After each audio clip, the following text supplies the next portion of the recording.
as you might imagine, for Barack, running for president is nothing compared to that first game of basketball with my brother Craig. I can't tell you how much it means to have Craig and my mom here tonight. Like Craig, I can feel my dad looking down on us, just as I've felt his presence in every grace-filled moment of my life.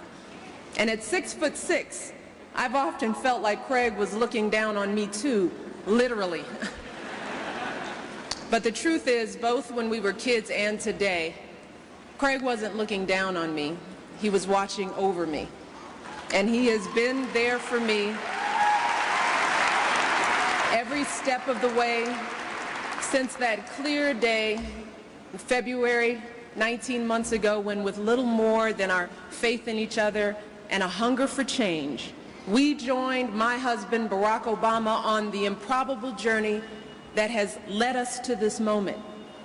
But each of us comes here also by way of our own improbable journey. I come here tonight as a sister, blessed with a brother who is my mentor, my protector, and my lifelong friend. And I come here as a wife who loves my husband and believes he will be an extraordinary president.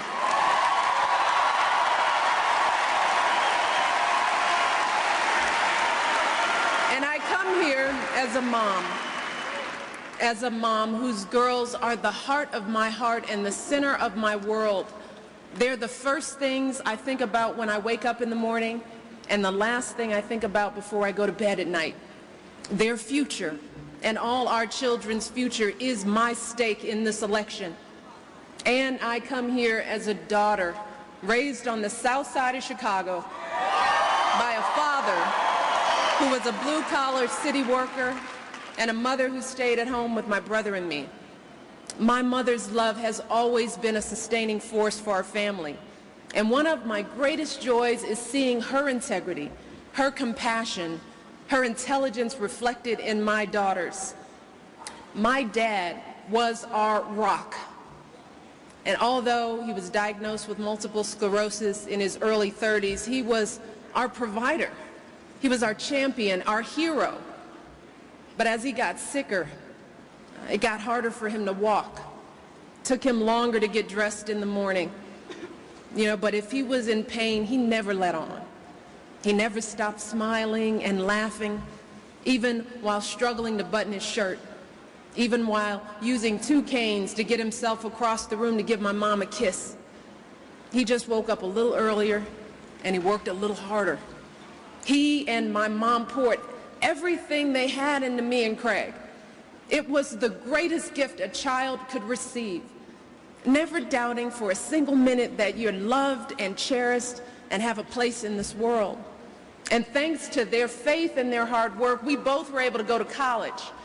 So I know firsthand from their lives and mine that the American dream endures. And what struck me when I first met Barack was that even though he had this funny name, and even though he had grown up all the way across the continent in Hawaii, his family was so much like mine. He was raised by grandparents who were working class folks just like my parents, and by a single mother who struggled to pay the bills just like we did. And like my family, they scrimped and saved so that he could have opportunities that they never had for themselves. And Barack and I were raised with so many of the same values. Like, you work hard for what you want in life, that your word is your bond, that you do what you say you're going to do, that you treat people with dignity and respect, even if you don't know them and even if you don't agree with them. And Barack and I set out to build lives guided by these values and to pass them on to the next generation, because we want our children and all children in this nation to know that the only limit to the height of your achievements is the reach of your dreams and your willingness to work hard for them. And as our friendship grew, and I learned more about Barack. He introduced me to the work that he'd done when he first moved to Chicago after college. You see, instead of going to Wall Street, Barack went to work in neighborhoods that had been devastated by the closing of steel plants. Jobs dried up. And Barack was invited back to speak to people from those neighborhoods about how to rebuild their community. And the people gathered there together that day were ordinary folks doing the best they could to build a good life. See, they were parents trying to get by from paycheck to paycheck, grandparents trying to get it together on a fixed income, men frustrated that they couldn't support their families after jobs had disappeared. You see, those folks weren't asking for a handout or a shortcut. See, they were ready to work. They wanted to contribute. They believed, like you and I believe, that America should be a place where you can make it if you try.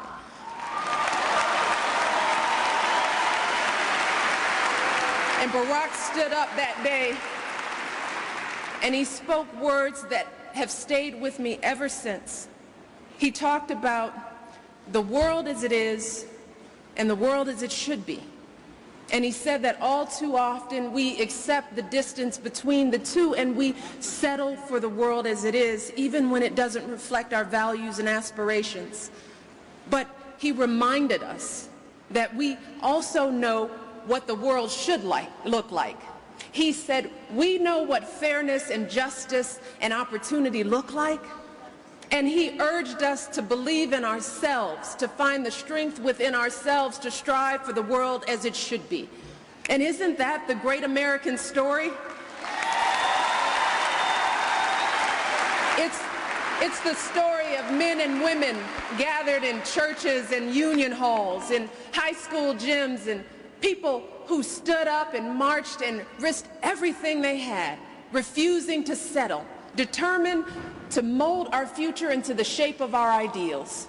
And it's because of their will and determination that this week we celebrate two anniversaries. The 88th anniversary of women winning the right to vote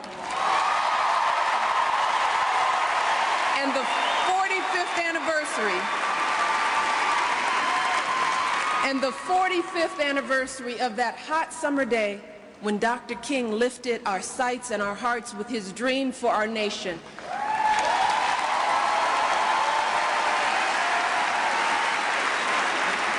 And I stand here today at the cross currents of that history, knowing that my piece of the American dream is a blessing hard won by those who came before me, all of them driven by the same conviction that drove my dad to get up an hour early each day to painstakingly dress himself for work, the same conviction that drives the men and women I've met all across this country, people who work the day shift, then kiss their kids goodnight and head out for the night shift without disappointment, without regret. See, that goodnight kiss is a reminder of everything they're working for. The military families who say grace each night with an empty seat at the table.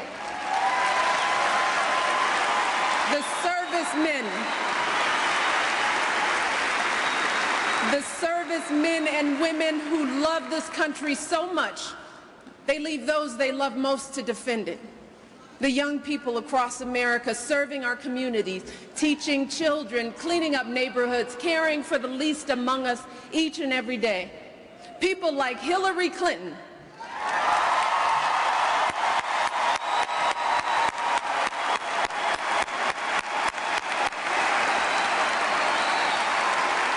who put those 18 million cracks in that glass ceiling so that our daughters and our sons can dream a little bigger and aim a little higher. People like Joe Biden, has never forgotten where he came from and never stopped fighting for folks who work long hours and face long odds and need someone on their side again. All of us driven by the simple belief that the world as it is just won't do, that we have an obligation to fight for the world as it should be. And that is the thread that connects our hearts.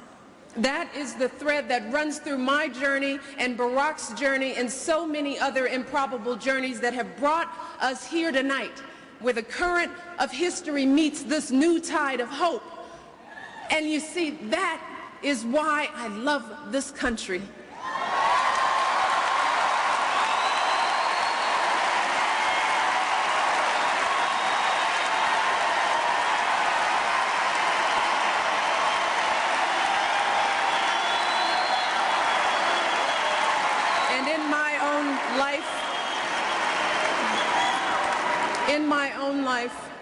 In my own small way, I've tried to give back to this country that has given me so much. See, that's why I left a job at a big law firm for a career in public service, working to empower young people to volunteer in their communities, because I believe that each of us, no matter what our age or our background or our walk in life, each of us has something to contribute to the life of this nation. And it's a belief that Barack shares. A belief at the heart of his life's work. See, it's what he did all those years ago in Chicago, setting up job training to get people back to work and after-school programs to keep kids safe, working block by block to help people lift up their families. It's what he did in the Illinois Senate, moving people from welfare to jobs, passing tax cuts for hard-working families, and making sure women get equal pay for equal work. It's what he's done in the United States Senate, fighting to ensure that the men and women who serve this country are welcomed home not just with medals and parades, but with good jobs and benefits and health care, including mental health care.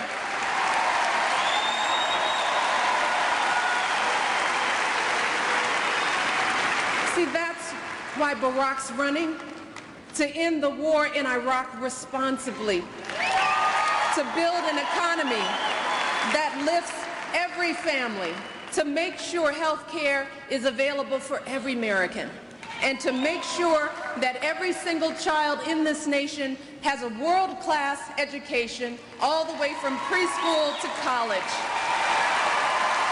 That's what Obama will do as President of the United States of America.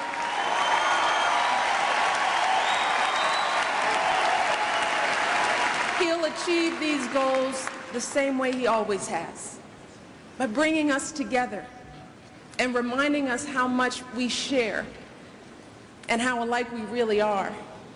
You see, Barack doesn't care where you're from or what your background is or what party, if any, you belong to. See, that's just not how he sees the world. He knows that thread that connects us, our belief in America's promise, our commitment to our children's future. He knows that that thread is strong enough to hold us together as one nation, even when we disagree. It was strong enough to bring hope to those neighborhoods in Chicago. It was strong enough to bring hope to the mother he met who was worried about her child in Iraq. Hope to the man who's unemployed and can't afford gas to find a job. Hope to the student working nights to pay for his sister's health care, sleeping just a few hours a day. And it was strong enough to bring hope to people who came out on a cold Iowa night and became the first voices in this chorus for change that has been echoed by millions of Americans from every corner of this nation.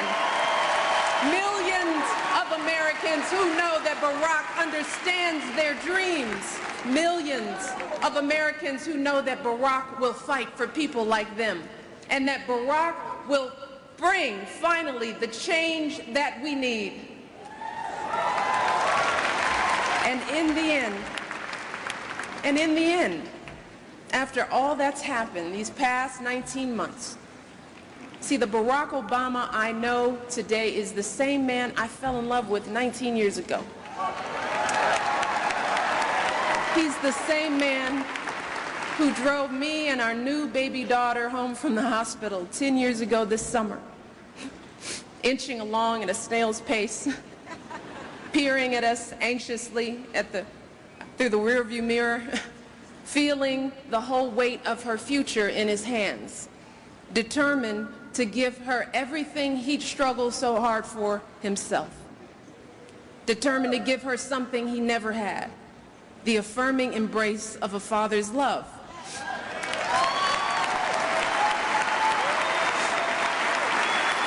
And as I tucked that little girl in, and her little sister into bed at night, you see, I think about how one day they'll have families of their own, and how one day they and your sons and daughters will tell their own children about what we did together in this election. They'll tell them how this time we listened to our hopes instead of our fears. How this time we decided to stop doubting and to start dreaming. How this time in this great country where a girl from the south side of Chicago can go to college and law school, and the son of a single mother from Hawaii can go all the way to the White House, that we committed ourselves to building the world as it should be. So tonight, in honor of my father's memory and my daughter's future, out of gratitude for those whose triumphs we mark this week and those whose everyday sacrifices have brought us to this moment, let us devote ourselves to finishing their work. Let us work together to fulfill their hopes, and let's stand together to elect Barack Obama, President of the United States of America. Thank you. God bless you, and God bless America.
Kansas City. How about Michelle Obama?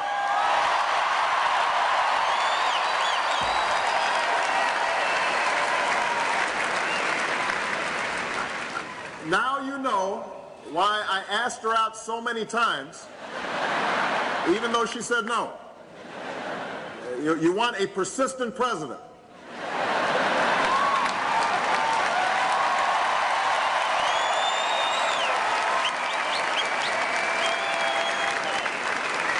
Hey, Michelle, you were unbelievable, and you also look very cute. Thank you. That's Sasha. And listen, I'm here with the Gerardo family here in St. Louis. This is Jim and Alicia, and like us, they've got daughters.